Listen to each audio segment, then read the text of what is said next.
Okay, here's a question, maybe something you've thought about.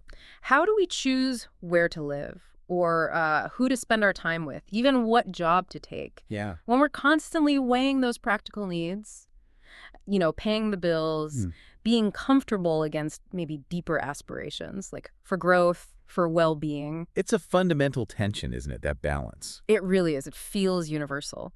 And surprisingly, some ancient wisdom actually has some incredibly practical answers, which is what we're diving into today. Mm-hmm. Welcome to the deep dive.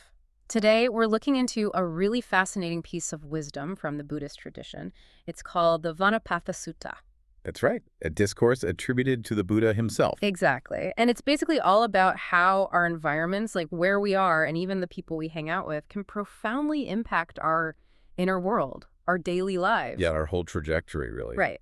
So our mission today is to unpack this practical framework it offers for evaluating your surroundings, your relationships, using criteria that might actually surprise you.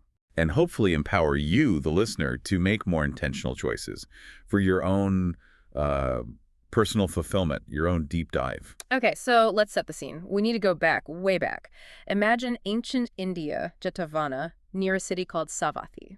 Okay. The Buddha, they call him Bhagava, in the text, is talking to a community of monks, the bhikkhu. Right. And this specific teaching, the Vanapatthasuttaṃ, translates roughly to what? A teaching on forest places? Environments? Yeah, forest tracks or environments. Now, these monks, they had a very clear core purpose, right? It wasn't about getting rich or being comfy. No, not at all. It was about achieving very specific internal states. Spiritual liberation, basically. So what did that actually look like? What were they measuring? The Sita gives these really clear metrics. First, mindfulness or sati. Yeah. Does it arise? Can you maintain it? Okay, so awareness. Yeah. Then concentration. Yeah. Sita samadhyati. Does the mind become settled, focused? Right, mental stability. Third, and this is crucial, the exhaustion of defilements, the asava. Are those mental impurities like greed or aversion actually being rooted out? So genuine inner purification. Exactly. And the ultimate goal ties it all together, attaining unsurpassed security. Anuttara yogahma anupaputi, which is essentially liberation from suffering, right? That deep inner peace. That's right. A really profound state, untouched by the ups and downs of life. It's a very clear internal scorecard. It is. But what's also fascinating, and you touched on this, is that even with these high spiritual aims, the sutta totally acknowledges practical needs. It doesn't float off into the clouds. No, it's very grounded. Monks still needed the basics. Robes, kivara, alms, food, pichapada, a place to stay, sinsana, and medicine if they got sick. Right, the jivitapadikar, the life requisites. These aren't ignored. They're part of the calculation. Definitely part of the picture when deciding about an environment. Okay, so we have the spiritual goals on one hand and the basic needs on the other. With that framework, the Buddha lays out these 4 scenarios for a monk living in a Vanapatha, a forest place. It's like a decision-making matrix based on these 2 factors. Let's break them down. Okay, scenario 1. Probably the easiest to grasp. Imagine you're in a forest, and spiritually, things are just bad. Okay. Mindfulness isn't happening, mind's not concentrated, those defilements aren't going away, liberation feels miles off. A&D, getting those basic needs, food, shelter, is really difficult. The text uses the word kasirena.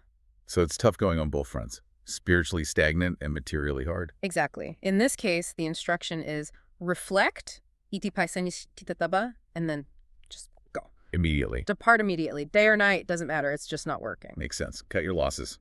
Pretty straightforward. But scenario 2, this is where it gets really interesting, I think. Spiritually, it's still bad. Same lack of progress internally. Mindfulness is off. Concentration's weak. No real interchange. But the material necessities are obtained without difficulty. Apakasarena. It's comfortable. The food's easy. The lodging's nice. Okay, so the external circumstances are fine, maybe even pleasant. But the reason you're there, the spiritual growth, isn't happening. Exactly. And this feels so relevant today, doesn't it? How often do we stay somewhere, maybe a job or a situation, because it's easy, it's comfortable, even if it's kind of soul-crushing? All the time. The golden handcuffs idea or just inertia. Right. So here, the monk's reflection is absolutely key. The text implies they think, look, I didn't go forth, I didn't become a monk just for robes and food. My actual purpose isn't being met here. So even though it's materially easy. Even though it's comfortable, The instruction, after reflecting, is still depart. Wow, that's a strong statement.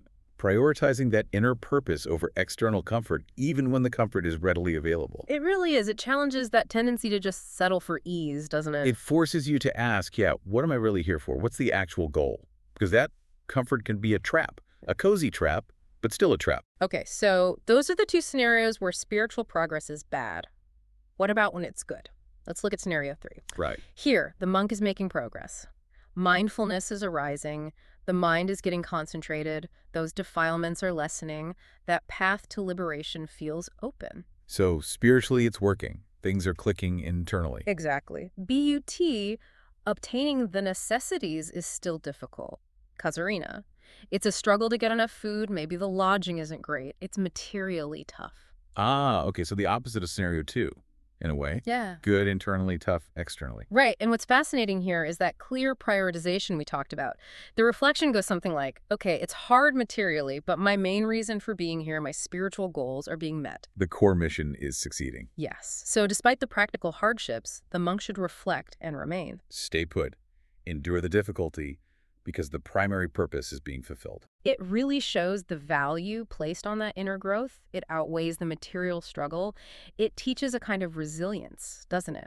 Sticking with something important even when it's uncomfortable. Absolutely. It's about knowing your priorities. And then finally, scenario 4, the ideal situation, I guess. The win-win.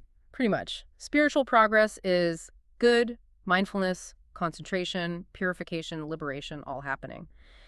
Anidi, necessities are obtained without difficulty. Apakasirina, best of both worlds. Okay, so everything's aligned. Inner growth is happening, and life isn't a material struggle. Exactly. In this case, the instruction is, again, reflect and then remain for life. Yava vampi fatapa. Stay there forever, basically. Yeah. If you find a place like that that supports both your deepest growth and your basic well-being, you stick with it. That makes a lot of sense. It's the supportive environment you'd hope for. So, okay, that's the framework for a monk in a forest. But what does this ancient wisdom, actually mean for us today? We're not monks in forests. How can you use this? Well, crucially, the sutta itself broadens the scope immediately. It explicitly says this same logic, this 4-part framework, applies just as well to other places. Right. It mentions a village, a market town, Nigomai, a city. Lagara, even a whole country or region, Janapadé. Yeah. So the principle isn't tied to the forest setting. It holds true for basically any location you might find yourself in, your neighborhood, your workplace, your city. That already makes it much more applicable, but then it takes another huge step, doesn't it? Yeah. It applies this exact same powerful principle to evaluating your relationship with a pugala. A person, an Yeah. individual. Yes. And this, I think, is where it gets incredibly relevant for modern life. How do the people we spend time with, our mentors, friends, partners, colleagues, how do they impact our inner world, our goals? It's such a critical question. Our relationships are, in many ways, our most immediate and influential environments. Totally. So the Sutta just run through the same 4 scenarios, but now applied to depending on or associating with a person. Let's walk through that. It's the same logic. Scenario 1.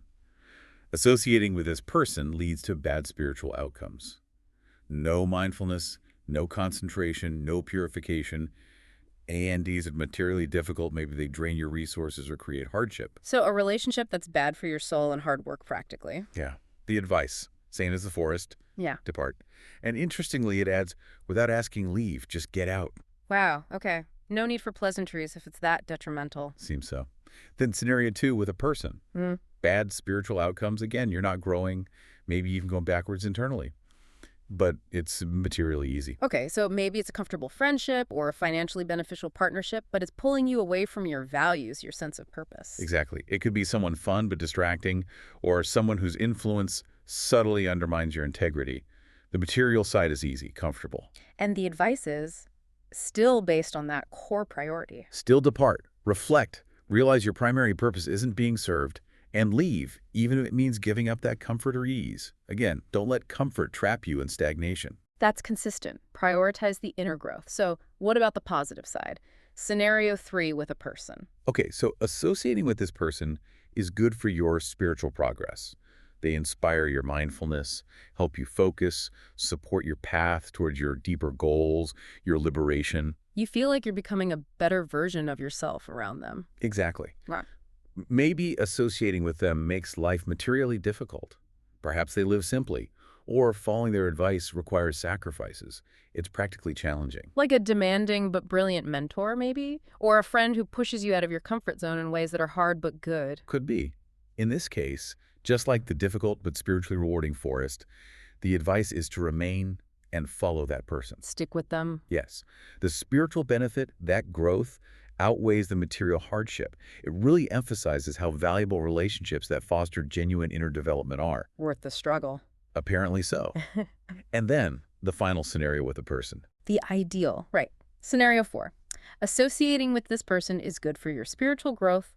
A&D material necessities are easily obtained when you're with them or following them. Everything aligns. The supportive mentor, who also connects you to opportunities perhaps, or the partner who shares your values and builds a stable life with you.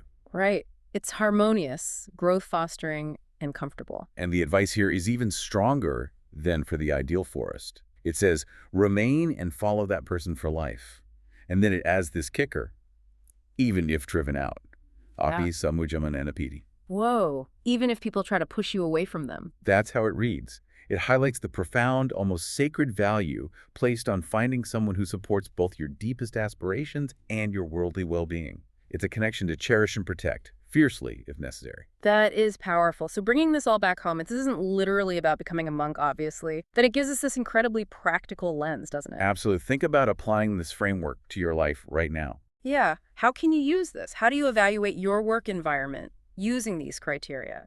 Or your social circle, your home life, even just your daily routines? You have to first define, what does spiritual progress mean for you? It might not be Buddhist liberation. Maybe it's creativity or learning or integrity or community impact or just inner peace. Right. You define your growth metric, and then you look honestly. Does this place, this person, this situation actually support that? Or does it hinder it? And how does the material ease or difficulty factor in? It's about that conscious assessment. The sutta keeps repeating, iti paisanya kitabai. It should be reflected upon. It's urging that pause for honest self-assessment before you make choices. That really seems to be the core message. Prioritize what genuinely fosters your deepest well-being and growth, your version of spiritual progress, over just settling for comfort or convenience. And be willing to make changes based on that reflection, even if they're difficult. It's not about judging others, but about taking responsibility for your own path. So this deep dive into the Vanapatthasuttaṃ, it really gives us this timeless and surprisingly practical tool for making decisions. Yeah, it encourages us to look beyond the surface, beyond just the material ease or difficulty, and ask, does this truly nourish my inner life? Does it help me move towards who I aspire to be? Okay, so maybe a final thought for everyone listening. Take a moment to consider the places and the people that make up your current environment. Are they genuinely serving your growth, your well-being in the way that matters most to you? Or are they maybe more about comfort, convenience, or even just inertia? What might this ancient wisdom inspire you to reflect on, maybe reevaluate, or perhaps even change as you navigate your own deep dive into a fulfilling life?